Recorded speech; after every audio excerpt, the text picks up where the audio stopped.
Le maréchal allemand Erwin Rommel, connu par ses ennemis sous le nom de Renard du désert, était l'un des généraux les plus célèbres de la Seconde Guerre mondiale. Ses tactiques agressives et ses manœuvres audacieuses ont fait de lui un homme craint et respecté des forces alliées. Mais son ascension au sommet de l'armée allemande n'a rien de conventionnel. Rommel est né en 1891 dans la petite ville de Heidenheim, dans le sud de l'Allemagne. C'était le fils d'un enseignant et d'une directrice d'école. Bien que sa famille ait une certaine tradition militaire, celle-ci ne lui a pas permis de raccourcir sa carrière.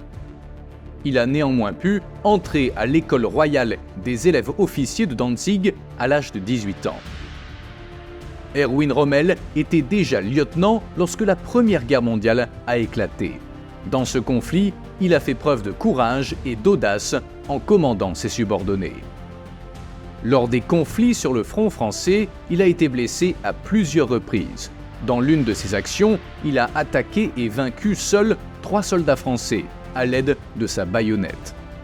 Pour sa bravoure au combat lors de cette attaque et d'autres, il fut décoré de la Croix de fer de 2e et 1re classe.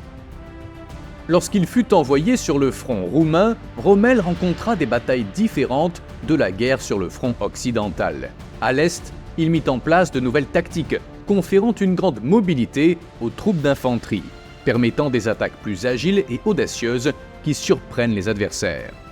Vers la fin de la guerre, déjà en tant que commandant, Rommel fut muté pour combattre sur le front italien, renforçant les troupes autrichiennes. Le jeune commandant a remporté des dizaines d'engagements, commandant l'infanterie alpine allemande dans les dangereuses montagnes italiennes. Sa victoire la plus notable pendant la Première Guerre mondiale fut lorsqu'il réussit à capturer la ville de Longarone, soumettant plus de 8000 combattants italiens. Pour cette grande réussite, il fut décoré par le Kaiser de la distinction pour le mérite, la plus haute décoration de l'armée impériale allemande.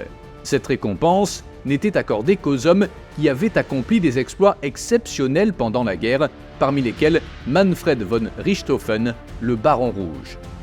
Avec la défaite allemande lors de la Première Guerre mondiale, l'armée allemande fut dissoute. Mais en raison du grand prestige acquis pendant la guerre, Rommel fut l'un des rares officiers à rester dans la petite armée allemande après le traité de Versailles. Au cours des décennies suivantes, il travailla à la reconstruction de l'armée allemande en écrivant le livre « L'infanterie d'attaque » qui connut un grand succès. Dans cet ouvrage, il raconte ses expériences et ses notes sur la Grande Guerre.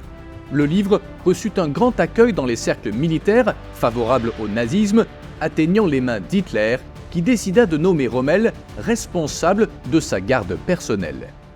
En 1939, il accéda au grade de général. L'une de ses tâches était de garantir l'intégrité du Führer lors de ses visites sur le front polonais au début de la Seconde Guerre mondiale. Après la victoire sur la Pologne, les Allemands se sont concentrés sur l'invasion des pays occidentaux, des Pays-Bas, de la Belgique et de la France. Sa proximité avec Hitler et son expérience de la Première Guerre mondiale l'ont amené à commander la 7e division Panzer, connue sous le nom de division Fantôme. Équipée de chars Panzer III et IV modernes et rapides et des chars tchèques Panzer 38 très efficaces, la division Rommel a fait des ravages sur les lignes ennemies. Le 9 mai 1940, le 15e corps d'armée du général Hermann Hoth ordonne à la 7e division Panzer d'avancer vers les territoires belges. Rommel commandait les hommes sur la ligne de front, tout comme il l'avait fait pendant la Première Guerre mondiale, appuyé par la 5e division Panzer. Il avança rapidement à travers le territoire ennemi, laissant une grande traînée de destruction sur son passage.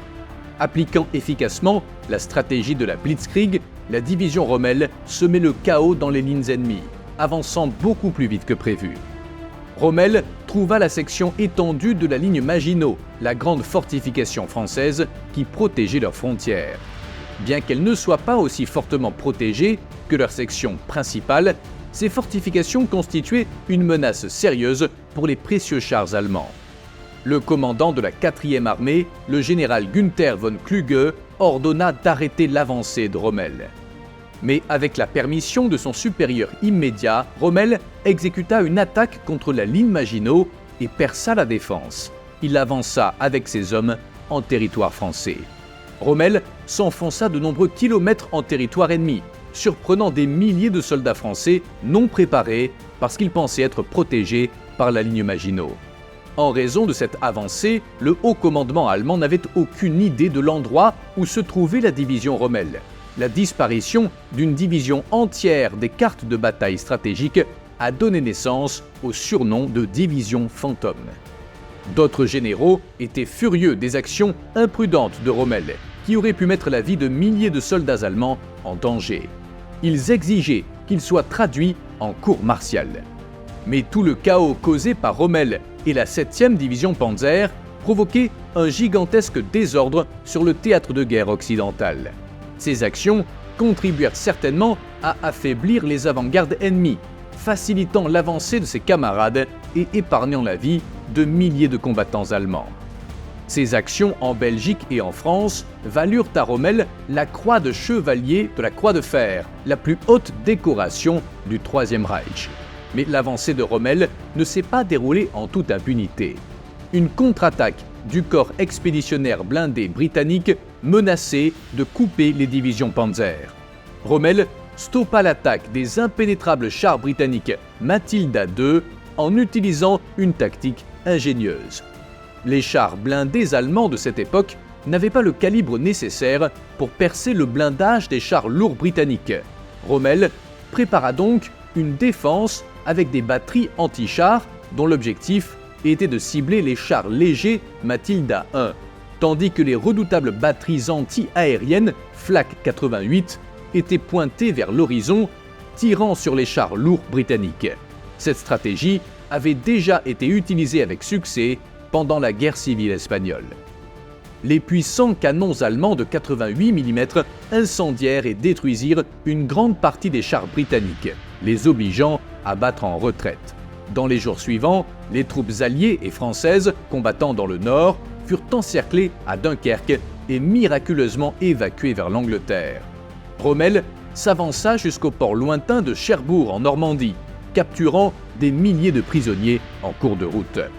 Le 19 juin 1940, le maréchal et Premier ministre Philippe Pétain demanda l'armistice. L'incroyable campagne de la division Fantôme touchait à sa fin et ses réalisations étaient célébrées dans toute l'Allemagne. Rommel fut invité par le ministre de la propagande nazie, Joseph Goebbels, à participer au film La Victoire à l'Ouest, où seraient reconstituées les actions de la division Fantôme traversant la Somme. L'audacieux général Erwin Rommel devint une célébrité et même le deuxième homme le plus populaire d'Allemagne, juste derrière Hitler. Avec la capitulation de la France, la 7e division Panzer fut choisie pour les préparatifs de l'opération Lion de mer, où l'Allemagne prévoyait d'envahir l'Angleterre lors d'un assaut amphibie. Cependant, le plan n'a jamais été publié sur papier, et la division Fantôme fut mise en réserve. Quelques mois plus tard, Rommel fut appelé à prendre le commandement de l'Afrika Korps. En Afrique du Nord, l'officier allemand ajouta son nom aux plus grands généraux de l'histoire.